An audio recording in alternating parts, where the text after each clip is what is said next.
Call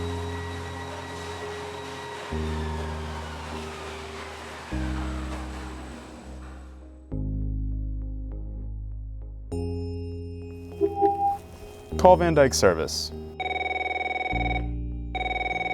Van Dyke Service, how can I help you? The optical sorter is saying the valve block is out of position, but it looks fine to me. Yeah, I see the machine is down. Can you show me the valve block? This is how it always is. We haven't touched it. I see it, thanks. Can you step back and show me the cylinder? Should be right by your feet. Do you mean this? Yeah, so see this switch right here? I circled it for you. Right now it's out of position. You need it to be in position. That signals the machine that the valve block positioning is correct. Can you slide it to the left?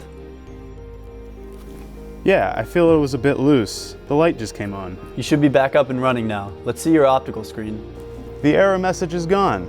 Looks like you're all set. Start it back up. It's running. Without Van Dyke Vision, this thing could have taken an hour to solve. Not when you can have an expert in your plant instantly. Van Dyke Vision solves most troubleshooting issues in just a few minutes.